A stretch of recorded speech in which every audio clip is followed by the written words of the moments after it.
¿De qué forma determina la cultura en la que crecemos la manera en que vemos el mundo? Hay aspectos de la realidad que muchas veces tomamos como absolutos, pero de hecho son constructos sociales que varían de cultura en cultura. A pesar de que todas las culturas comparten ciertas características que las hacen ser culturas, como el hecho de tener un idioma, símbolos reconocibles para toda la comunidad, costumbres, festividades, religión, etc., ninguna es igual a la otra. Esto hace que las maneras de ser y pensar de los miembros de distintas culturas varíen.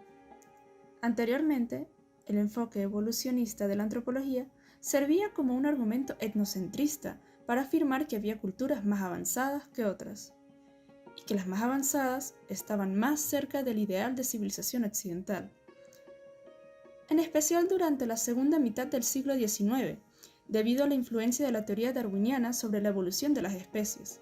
Esta idea se fortaleció dentro de la comunidad científica durante los próximos años, con exponentes como Herbert Spencer, quien propuso el darwinismo social. Estas ideas, que clasificaban a las sociedades como más aptas y menos aptas, fueron utilizadas con propósitos racistas por ejes políticos, como los nazis. A finales del siglo XIX, el antropólogo Franz Boas publicó Las limitaciones del método comparatista, un libro en donde afirmaba que todas las culturas son iguales y comparables, no hay culturas inferiores y superiores, por tanto, es imposible ordenar las culturas en un esquema evolutivo. Esto forjaría las bases de lo que posteriormente sería el relativismo cultural y el particularismo histórico, dos corrientes antropológicas estrechamente relacionadas, contrarias al evolucionismo, las cuales buscan entender cada cultura desde su particularidad, reconociendo que cada una se ha conformado bajo condiciones geográficas, sociales e históricas únicas. Esencialmente, el relativismo afirma que no se puede juzgar una cultura bajo los estándares de otra. Con el objetivo de evidenciar esta postura, hemos hecho un pequeño estudio etnográfico, tomando como sujetos de estudio a personas con distintos trasfondos culturales.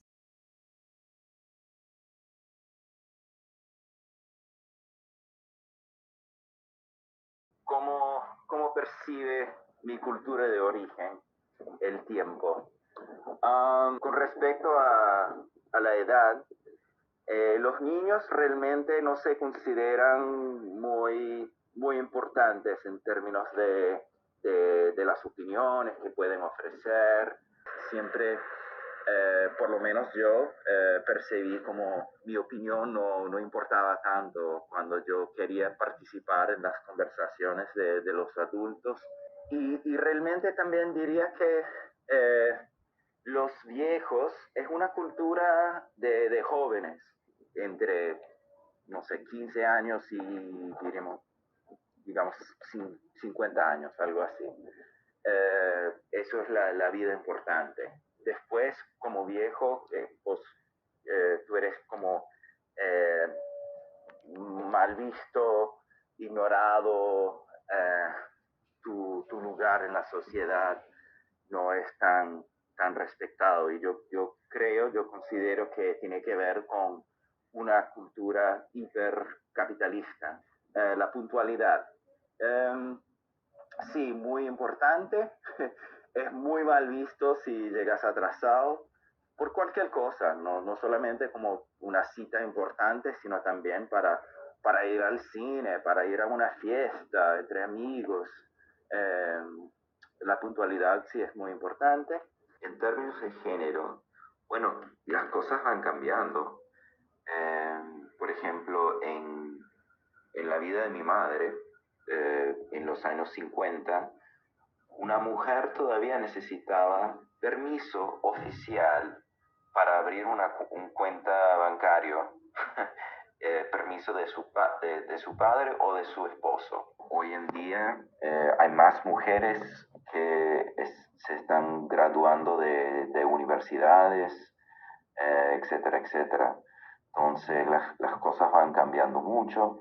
Todavía no han pasado la ley de igualdad de pagamentos entre los géneros. Entonces, una mujer hoy en día en Estados Unidos gana 70% de que gana un hombre similares o equivalentes. Hay roles tradicionales, pero van cambiando también mucho. Un punto clave histórico fue una ley que fue pasado en 1972 o 3 por ahí, y fue igualdad de pagamentos para escuelas, para programas de deportes entre géneros. En términos de los cambios de esa ley que requiere que todos los programas de deportes son distribuidos igualmente entre programas de deportes para mujeres y hombres. Y bueno, realmente la participación de niñas, de mujeres en deportes subió muchísimo a partir de entonces. Entonces yo creo que eso también ha influenciado mucho la percepción de género. Yo diría que mi cultura de origen, que es la cultura venezolana, concibe y percibe el tiempo primero como algo que se toma muy a la ligera. O sea, siento que aquí es muy común y es algo muy habitual, por ejemplo, estipular una cita o organizar una fiesta y la hora de entrada nunca es la hora a la que los invitados llegan. De hecho, siempre es mucho después y llegar a la hora es casi como algo fuera de lo razonable por cuestiones pues culturales y sociales y el hecho de que nadie lo hace. Dentro de la sociedad considero que hay bastantes estereotipos. Considero que esta cultura es algo conservadora. He visto mucho tabú con respecto a quizás temas como el feminismo o a la mujer siendo responsable y dueña de su sexualidad, por ejemplo. También muy marcado veo el estereotipo de el hombre como aquel que tiene que ser fuerte, el que no tiene sentimientos y el que no puede llorar, el que tiene que permanecer inmutable, porque si no entonces es débil. Ok, rituales alrededor de la comida. Yo diría que, por lo menos en mi caso personal, algo que es casi ley es almorzar juntos en familia, como mínimo. ¿A qué edad se espera que las personas alcancen su independencia económica? Uf, la verdad esa pregunta me parece bastante complicada porque considerando la situación económica del país, yo diría que ya el concepto de independizarse económicamente ha mutado a no simplemente irte de la casa de tus padres, sino de plano irte del país, porque parece que aquí es algo muy complejo, es algo muy difícil, casi inalcanzable, o bueno, por lo menos toma mucho trabajo. Entonces, realmente siento que no hay una edad esperada para que las personas pues alcancen su independencia económica. A veces, aún en nuestros días, se cree que por ser distinta a la nuestra, una cultura es inferior, incorrecta o menos válida. El relativismo contribuyó a desmontar el pensamiento evolucionista aplicado a las sociedades, y en ese sentido resaltó el valor de nuestra diversidad humana. Sin embargo, es importante acotar que el relativismo ha levantado debates y se ha utilizado para defender violaciones a los derechos humanos como parte de expresiones culturales. En cuanto a este punto, se enfrentan dos posturas: la universalidad de los derechos humanos básicos y el relativismo aplicado al sistema moral y ético de cada cultura. Esto genera un complejo dilema moral. Se deben respetar las prácticas de cada cultura, incluso si éstas violan lo estipulado por la Declaración Universal de Derechos Humanos. Los relativistas podrían argumentar que la Declaración es un artificio de Occidente y que el sistema moral de cada cultura es distinto y debe ser respetado. Pero esto es peligroso. ¿Qué tal si ese sistema moral permite hacer daño en nombre de la religión, la tradición o la belleza? ¿Debemos permitirlo? Si son derechos humanos, ¿no deberían, por definición, aplicar a todo ser humano que habita en la Tierra, independientemente de su cultura? Más que respuestas, este tema genera preguntas.